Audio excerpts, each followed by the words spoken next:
Dance beat on the track.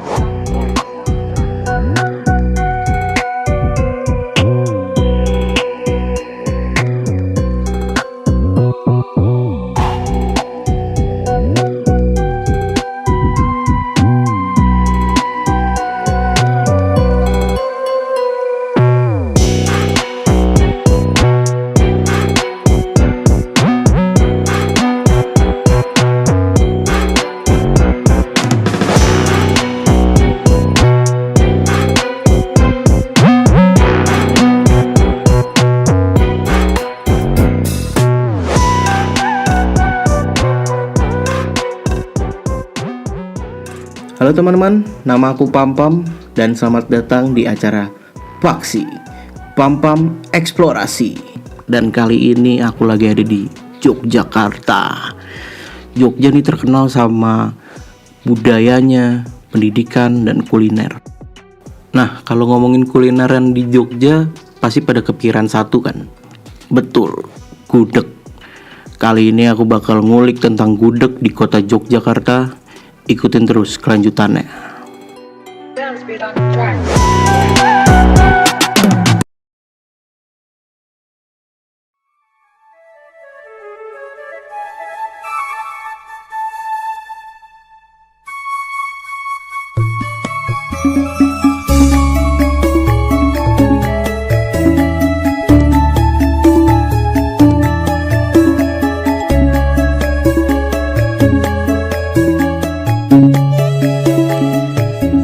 Gudeg yang kita kenal identik dengan rasa manis.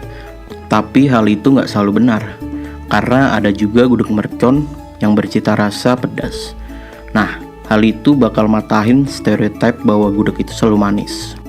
Kali ini aku bakal nyobain salah satu gudeg mercon, yaitu gudeg mercon Mbak Yuni. Ikutin terus perjalananku ya.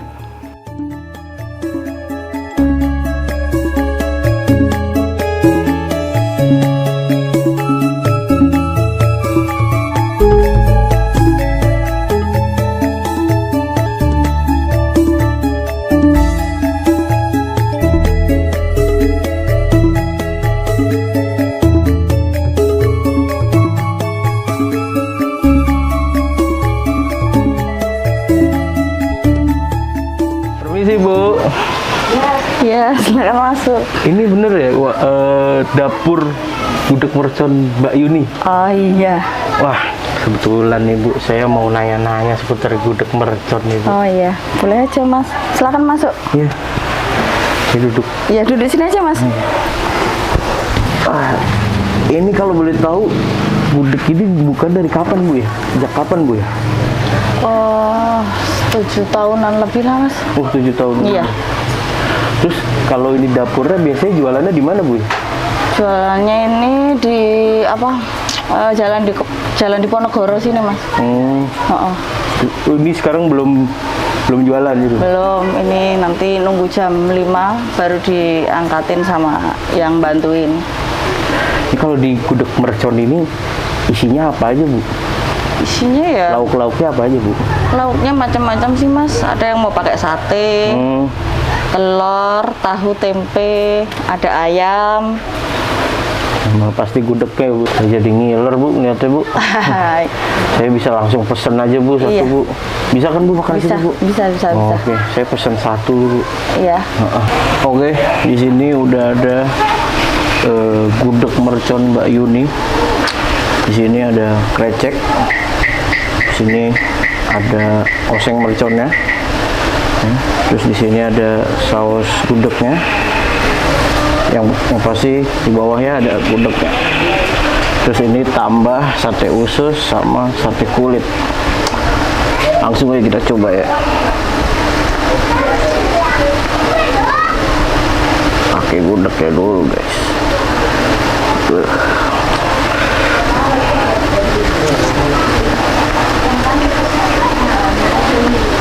Makan.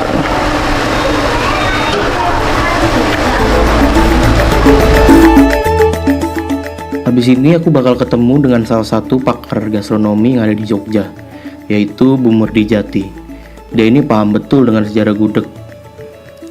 Yuk dengerin penjelasannya.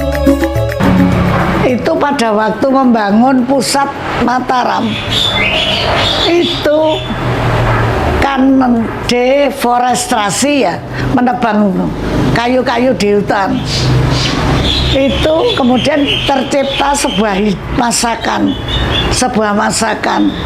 yang terdiri atas nangka muda dengan berbagai macam bumbu yang waktu itu masih belum tercipta. Nah, ternyata hidangan itu berkembang. Itu kira-kira tahun 1600 sekian. Gitu.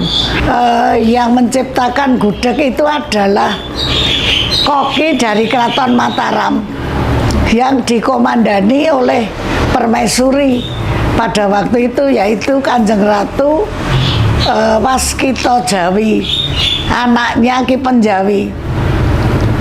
Nah, kemudian hidangan itu disukai dan menjadi hidangan khas Kerajaan Mataram untuk menyuguh tamu-tamunya.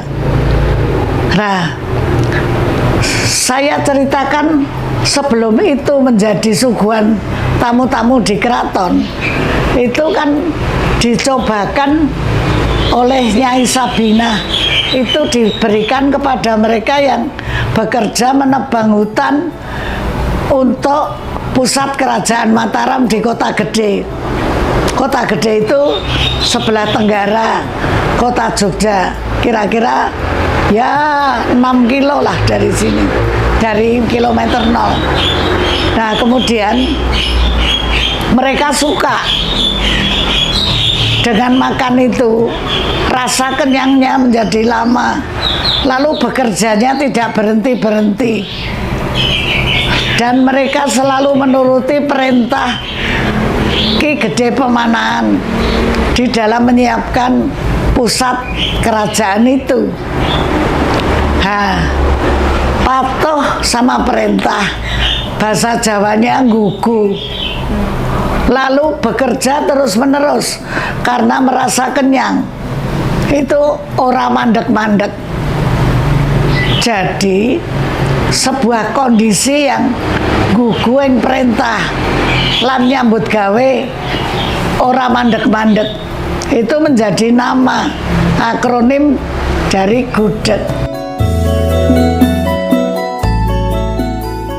Tanaman itu memang menjadi makin berkurang, sementara permintaan gudeg itu meningkat dari waktu ke waktu.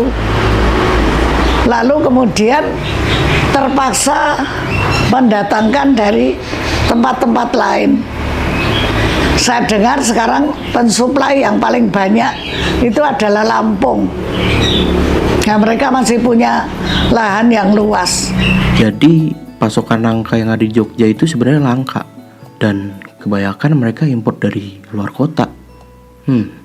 Menarik. Programnya Pak Sri Sultan itu di sini untuk perkebunan nangka untuk mencukupi gudeg Jogja, gitu.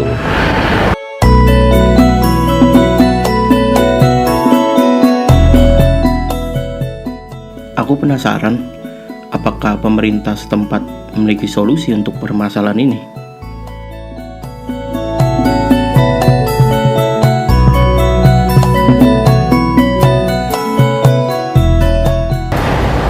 Permisi Pak. Ya mari masuk Mas, silakan.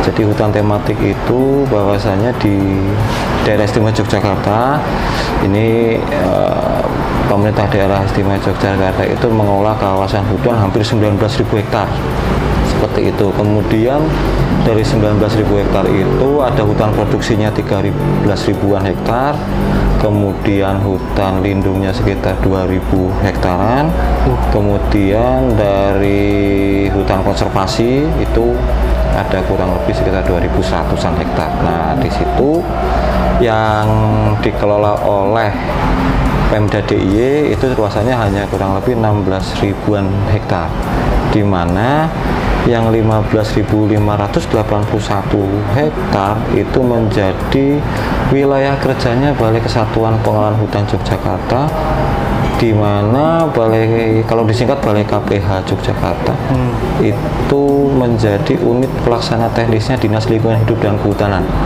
Nah, ini kami mengelola hutan seluas 15.581 hektar.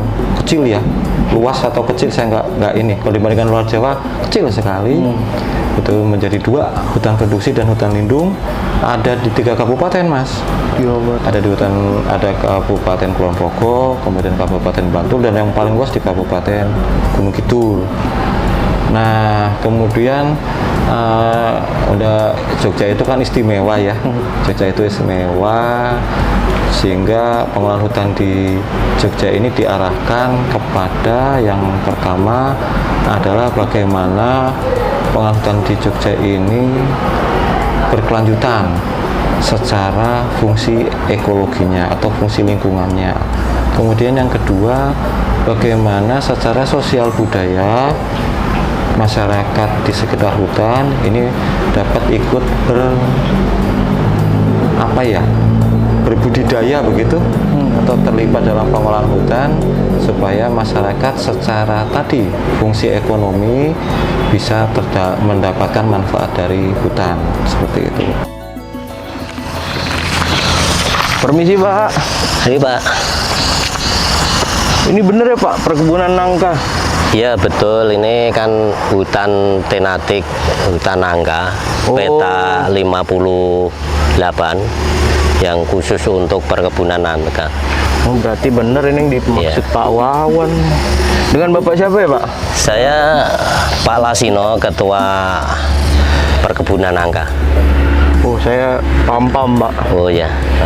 Saya pengen tahu tentang perkebunan ini Pak. Iya. Gimana pengelolaannya dan siapa yang mengelola Pak?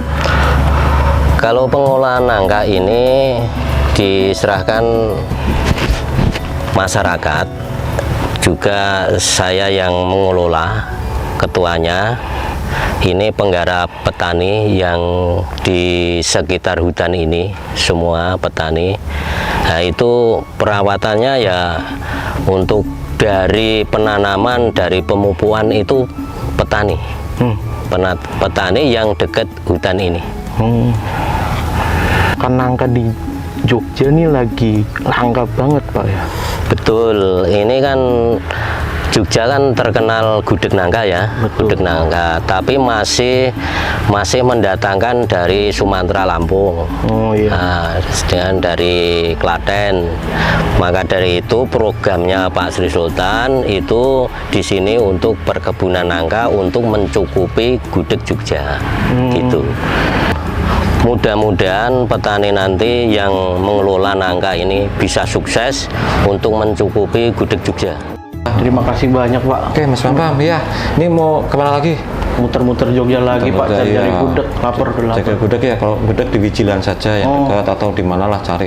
Tapi kalau gudeg kalau bisa malam itu ya. Dan habiskan uang Mas Bambam di sini supaya masyarakat Jogja sejahtera ya Mas Bambam ya.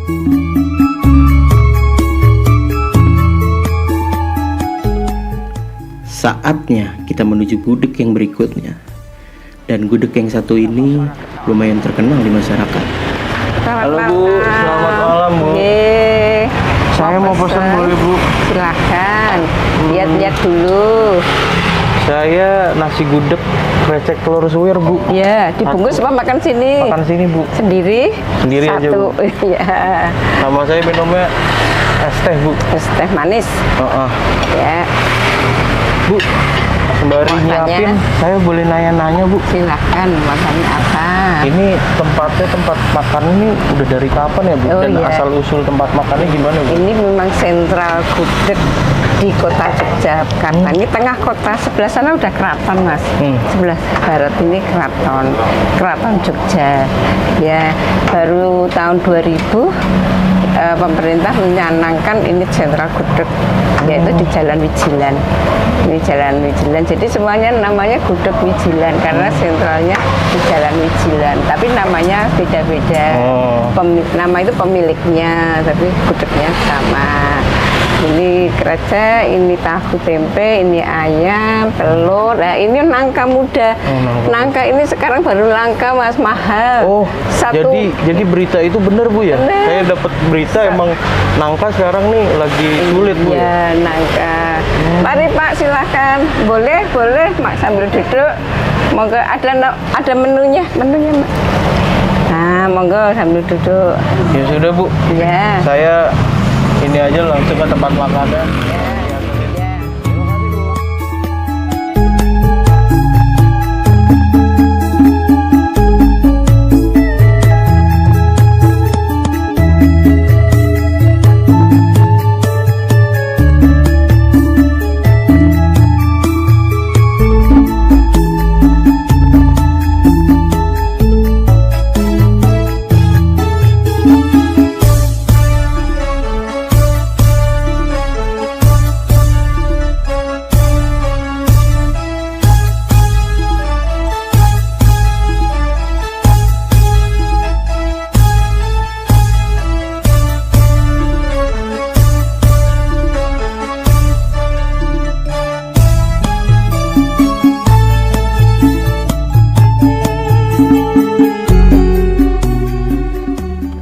Ternyata benar, stereotip gudeg dengan rasa manis bisa dipatahkan. Banyak inovasi-inovasi dari rasa gudeg ini yang bisa dimodifikasi. Apalagi sejarah dari gudeg sendiri cukup menarik yang tadi sudah dipaparkan oleh Ibu Murdijati. Dan tentang kelangkaan nangka sendiri, pemerintah Jogja ternyata sudah mensiasati hal tersebut.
Jogja cukup menyenangkan untukku.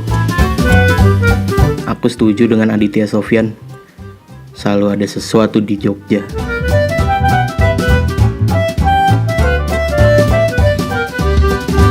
Sampai bertemu lagi Jogja. Dan sampai berjumpa di Paksi selanjutnya. Aku Pam, pulang dulu ya.